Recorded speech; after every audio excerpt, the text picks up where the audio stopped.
Bonjour à tous, une signaturez-vous investit la mairie de Fontvieille, un charmant village, et nous sommes aux côtés de son maire, Gérard Garnier. Bonjour Gérard. Bonjour. Alors, est-ce que tu accepterais de nous dire qui tu es? Question bien difficile, je sais. Très difficile, sûrement la plus difficile qui soit. Alors moi je pense que pour se définir, le mieux c'est de parler peut-être de ses actes. C'est peut-être ce qui définit le mieux une personne. Alors, je suis né à Fontvieille, ce qui explique d'ailleurs ma présence ici, qui est liée à ses origines. J'ai été enseignant, école primaire, puis je suis devenu enseignant en milieu carcéral, puis j'ai dirigé un service d'enseignement en milieu carcéral.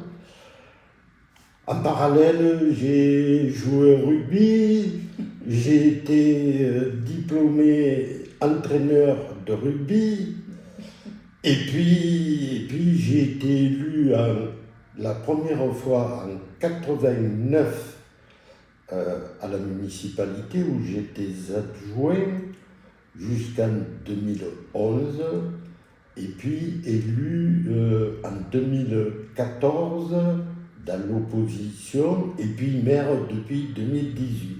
D'accord, mais alors, qu'est-ce qui pousse quelqu'un à vouloir devenir maire? Quels sont ses objectifs? Quelle est cette force-là derrière qui pousse et qui invite à prendre une fonction telle que maire de Fontvieille, par exemple, puisqu'il s'agit de Fontvieille? Alors, d'abord, je pense que maire de Fontvieille ou d'ailleurs, les motivations sont toujours à peu près les mêmes.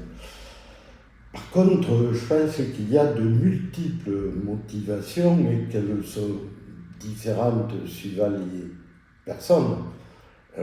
Après, je pense qu'il y en a une essentielle et qui est vraie pour tous mes collègues, c'est l'envie ou le besoin même, de donner un peu aux autres ce qu'on a reçu soi-même. Je crois qu'il n'y a pas une motivation unique pour tous. Je crois qu'il y a, oui, ce besoin de servir, en fait. De servir. Oui. Alors moi, ce que je vois dans ta signature, c'est un besoin d'ordre. Tu es quelqu'un qui peut se révéler autoritaire. Tu es quelqu'un qui s'adapte à beaucoup de choses. Il y a une créativité adaptée au réel cette fois. C'est pas une créativité artistique qui ressort vraiment, c'est un besoin, une capacité de trouver des solutions à tout problème qui peut se présenter dans le réel. Un besoin de justice et d'équité. Alors, à part pour autoritaire, j'ai un doute. Je ne dis pas que je ne peux pas l'être, mais j'ai un doute. Peut se révéler autoritaire. Voilà. Avec ce modulateur-là, oui, je peux. Pour le reste, je crois que ça définit assez bien, effectivement, cette idée que on a un besoin, mais alors complètement par rapport à mon engagement politique, là, sur la justice, l'équité, oui, complètement. Et c'est d'ailleurs ce que j'essaie avec mon équipe de mettre en œuvre pour Fontvieille. D'accord. Mais qu'est-ce qui t'a poussé? Ce sont ces besoins-là, ces traits de caractère, ou est-ce qu'il y a encore quelque chose de caché derrière tout ça? Non, je crois que ça résume assez bien. Et après, on peut avoir envie, en ressentir le besoin, mais après, il y a des concours de circonstances qui font que je ne me suis jamais levé le matin en me rasant, en me disant tout vas être maire un jour, mon fils. Non, jamais. Non, c'est... Premier engagement en 83, j'étais relativement jeune. Des amis montaient une liste. Ils sont venus me voir plusieurs fois en me disant « Ah ouais, ce serait bien que tu nous rejoignes ». Leur motivation, leur projet était en concordance avec ce que je pensais. J'ai accepté et il y a eu un enchaînement en 83. On était jeunes, on était fous. Nous avons été vertement battus. Mais on apprend toujours d'une défaite. Donc nous avons remis le couvert en 89 et là nous avons gagné. Donc j'ai été 12 ans adjoint de M. Mison. On a fait des choses, on en a réussi, on en a raté évidemment. Puis 2001, les collègues de la liste, une partie du moins sortante m'a demandé de prendre la tête de liste puisque Mison se retirait. Je l'ai fait, j'ai été battu, j'ai encore appris, évidemment, nouvelle couche.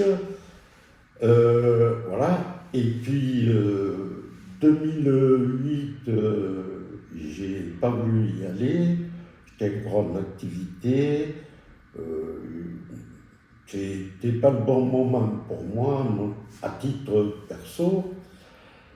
Après, j'avais un peu abandonné cette idée-là parce que, l'âge aidant, j'avais un peu envie de m'occuper de ma famille.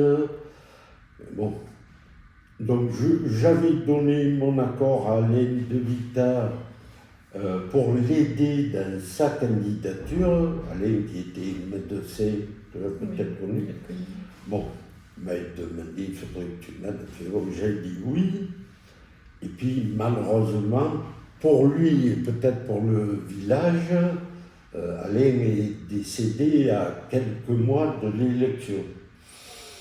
C'était très compliqué pour repartir de zéro, trouver une autre. Donc les collègues m'ont dit, il faut que tu poursuives, il faut que tu y ailles. Donc j'y suis allé, j'ai conduit une liste, j'ai encore perdu, comme quoi il faut être têtu parfois.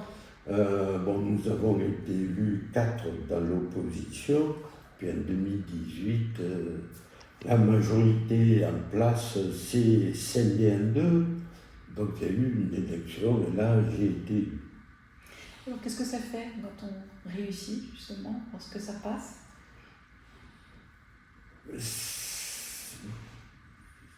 Comment dire,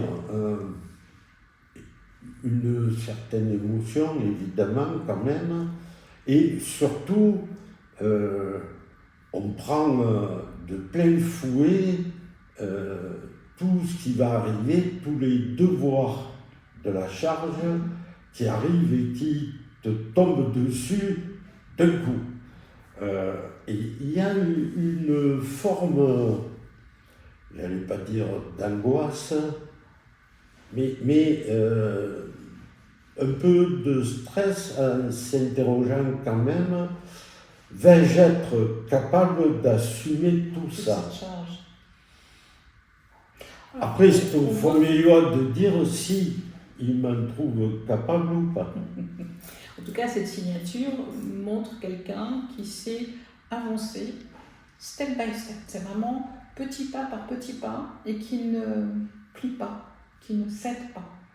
Donc j'ai le sentiment là, en voyant cette signature, alors que en te voyant, je n'aurais pas dit, tu es quelqu'un qui manifestement avance, ne s'occupe pas, ne se préoccupe pas de ce qui se passe autour et va passer une étape, puis une autre, va prendre son temps.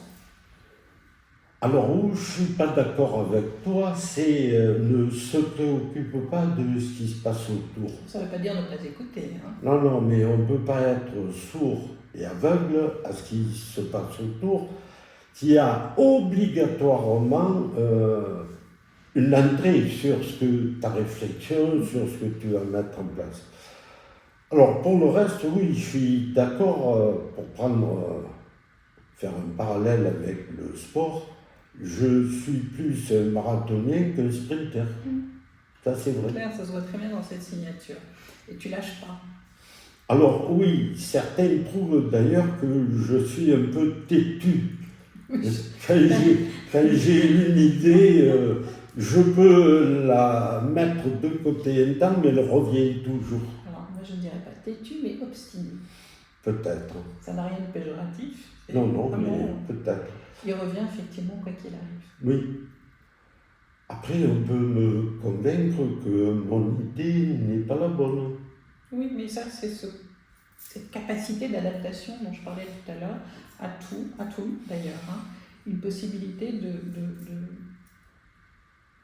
d'entendre et effectivement de t'adapter à ce qui t'est proposé ou à ce qui t'est suggéré. Mais tu sais, pardon, pour prolonger, je dis souvent à mes élus, être élu, être conseiller adjoint maire, c'est l'école 1 de la patience et 2 de la frustration. Parce qu'on a tous, à quelque niveau que l'on soit, quand on vient là, des projets qu'évidemment on considère comme étant les meilleurs, les plus beaux, les plus pressés. Mais la vie municipale n'est pas faite de précipitation ni d'emballement. Ça peut arriver, mais voilà, on a un projet, on sait que l'idée que l'on a maintenant, le projet que l'on bâtit, on le verra dans 2 ans, dans 3 ans, et parfois on partira et il se réalisera après. En tout cas, ce qui ressort évidemment, c'est ce caractère, cette volonté de défendre un rêve. Hein. Tu es parti, tu étais dans le milieu de l'éducation, milieu carcéral, mais tu as toujours gardé en tête cette envie de faire plus, d'avancer et de réaliser ce rêve finalement.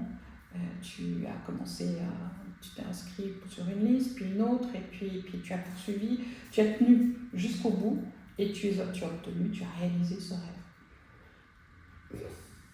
Le mot rêve me démange un peu. Je ne sais pas si c'est un rêve. Une passion? Oui, plutôt. Je ne crois pas avoir rêvé jamais. Comme une fois je disais, je me rasant le matin, je me rase peu d'ailleurs. Peut-être pas rêver d'être maire, mais en tout cas de pouvoir agir et de pouvoir avoir la possibilité de réaliser. Voilà, la possibilité de réaliser ou de tenter de réaliser parce qu'on n'y rêve pas toujours. Est-ce que ce qui se passe actuellement avec les maires, enfin, ces gens qui sont agressés, qui sont malmenés, ça te fait peur? Qu'est-ce que tu en penses? Quand même, il faut en parler, l'actualité là-dessus. Alors, peur, non, je dois dire. D'abord parce que Fontvieille est quand même un village, on n'a pas trop de hordes sauvages, mais malgré tout, ça peut arriver. Ça questionne. Alors, ce que j'en pense, je pense qu'il y a un délitement social et de la société par rapport à ses représentants, qu'ils soient maires, conseillers municipaux. Je crois qu'il y a, on a perdu peut-être ici ou là, mais c'est peut-être aussi de notre faute à nous élus, on a perdu peut-être un peu le sens du dialogue, le sens du compromis, et que on est de plus en plus, notre société, dans la recherche du résultat immédiat. La frustration est forte à tous les niveaux et peut-être que ça conduit certains à commettre des actes qui s'ils prenaient une demi-heure de réflexion et de recul, peut-être ne commettraient-ils pas. Mais je pense que c'est un symptôme d'une société qui va pas bien, qui se cherche, qui s'est perdue, peut-être parfois même, et ça va être très compliqué de renouer tout ça. Justement, ma question suivante serait de te demander qu'est-ce que tu conseillerais à des jeunes qui finalement ont cette passion que tu avais et que tu as encore évidemment. Qu'est-ce que tu leur conseillerais? Quelles erreurs tu leur dirais d'éviter, tu leur conseillerais d'éviter? Les erreurs à éviter, il y en a tellement que ça ferait un inventaire à la Préverge. Non, je pense que, avoir du recul sur soi-même. C'est, à mon avis, le premier élément. C'est ça part de là. Je ne détiens pas la vérité. J'en détiens peut-être une partie, c'est la mienne. Il faut que j'accepte de la confronter à celle des autres dans le dialogue, le calme, l'échange. Voilà. Je crois que c'est la première chose. La deuxième, c'est la patience et accepter la frustration. Il y a un haut niveau de frustration. Et puis être pragmatique, près du terrain, écouter, dialoguer, entendre. On a parfois des rêves, de grandes idées. Passer en force, ça marche rarement. Et il faut, je crois, construire avec nos concitoyens, nos voisins, nos amis, nos adversaires même, construire un consensus et mettre en place des mesures, construire un projet qui fonctionne, qui est peut-être pas parfait, mais qui permet à tout le monde de le partager et de le vivre, j'allais dire, de manière sereine. Est-ce que tu as le sentiment aujourd'hui, après 2 ans, 3 ans, non 2 ans 5 ans, 2018. Pardon, j'ai pas fait le calcul, 2018. Moi oui. Après 5 ans, est-ce que tu as le sentiment effectivement d'avoir réussi certaines choses? Je crois, et je crois, sans forfanterie aucune, mais je crois, mon sentiment, après, encore une fois, c'est aux Fonguillois et Fonguilloises de le dire, pour moi, ma première réussite est peut-être la plus importante et celle qui m'apporte le plus de satisfaction. Quand je suis arrivé en 2018, c'était à l'issue d'une bataille picrocolline dans le village où des gens étaient pas loin de s'insulter. Je me rappelle des mots, les traîtres, bon. Oui, c'était sévère quand même. Ah oui, c'était sévère. Et je m'étais engagé en 2018 en disant, moi, ça ne m'intéresse pas. Ce que j'ai envie, c'est de rassembler autour de quelques idées, de redonner à ce village le sens du partage, de l'intérêt général, du dialogue, de la co-construction.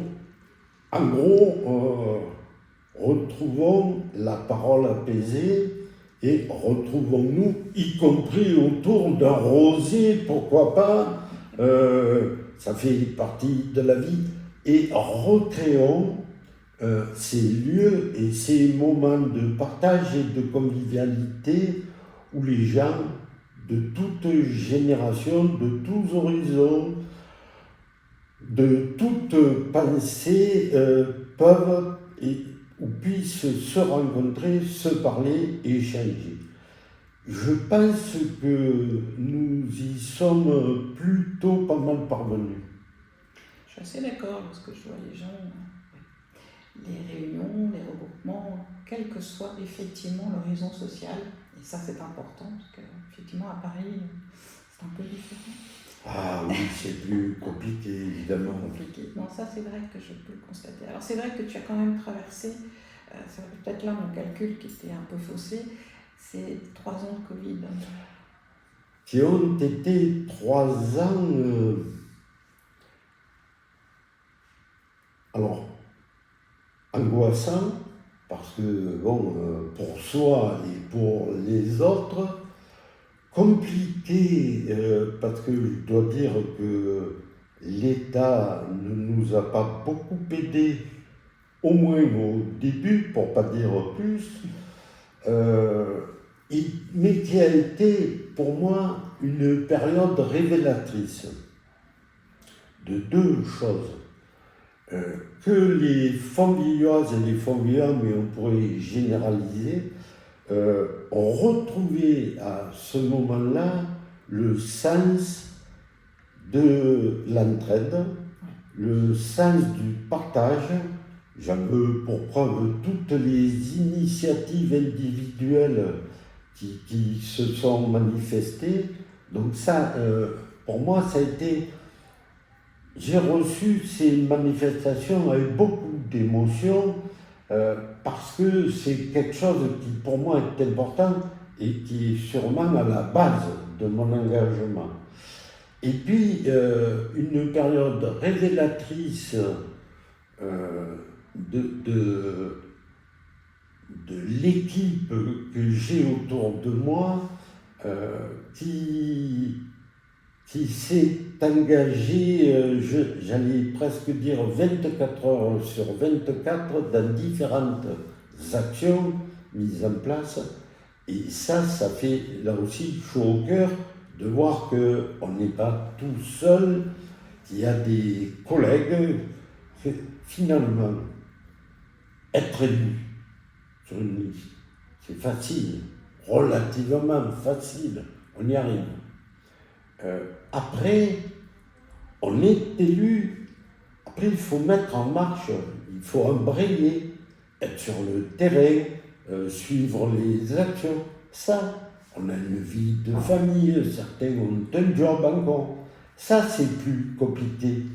Et je constate, et j'ai constaté qu'il y avait là un fonctionnement unanime et spontané de mon équipe pour, alors avec plus ou moins de temps à consacrer, mais tous se sont jetés dans la bataille et tous ont participé avec chacun leurs moyens. Justement, tu soulèves la famille et les conjoints. Comment ça se passe justement? Alors, mais la vie est faite de compromis. C'est un compromis à trouver avec son conjoint, un équilibre précaire, parfois instable, entre notre engagement municipal, la vie de famille. Il faut trouver des temps d'équilibre. Après, je le dis assez régulièrement quand on me questionne, il faut saluer tous les élus, tous autant que nous sommes, saluer nos conjoints. Parce que nous faisons un choix qui, je l'espère, c'est mon cas, je l'espère pour tous les autres, est un choix discuté, choisi, validé par les deux. Sinon, ça doit être vite invivable. Nous faisons un choix, donc. C'est le conjoint, quand même, qui a subi les conséquences du choix. Et là aussi, il faut qu'il y ait un engagement dans le temps. Ça paraît court, mais 6 ans, c'est long. C'est long. Hein? Et j'en profite d'ailleurs pour saluer tous les conjoints de mes élus et d'ailleurs, qui acceptent avec le sourire, même si parfois le soir peut y avoir un peu soupe à la grimace, ça arrive quand même, c'est naturel, mais je dois les saluer et les remercier de leur patience. En tout cas, ce que je constate également dans ta signature, et je m'arrêterai là, c'est que 2018-2019 marque un grand tournant effectivement dans ta vie, ça c'est clair, mais surtout te permettent un ancrage qui jusque-là n'était pas véritablement acquis. Alors il faut que tu m'expliques là, parce que... On a l'impression qu'à partir de là, tu as trouvé ta place. Tu t'es enfin senti à ta place. Ah oui. Ouais. Mais tu me l'apprends, c'est tout. Sérieux Tu y réfléchiras, tu verras. Oui, non, mais peut-être, effectivement, mais... Comment dire? Alors, oui, si je mets ça en perspective avec... comment dire? Le parcours pour y arriver. Quand tu as... un besoin, une envie de servir d'une manière ou d'une autre. Je le redis, j'en parle beaucoup, tu vis une frustration évidente de ne pas y arriver. Et effectivement, le jour où par bonheur tu peux y arriver, tu peux y accéder, je pense qu'il y a un apaisement. Alors, trouver sa place, je suis moins sûr, mais un apaisement sûrement, oui. Parce que, bon voilà, quoi, j'y suis arrivé, je peux mettre en pratique ce que j'avais en tête. Voilà. Mais tu sais, je vais faire un parallèle et un petit retour en arrière. En 91-92, j'étais instituteur en école élémentaire, j'avais un CP depuis 7 ans et je m'étais passionné pour l'apprentissage de la lecture. J'en avais fait si j'étais un artisan, je dirais mon chef-d'œuvre. Tu vois, je cherchais à développer quelque chose qui soit particulièrement efficace et agréable pour les gamins. Bon.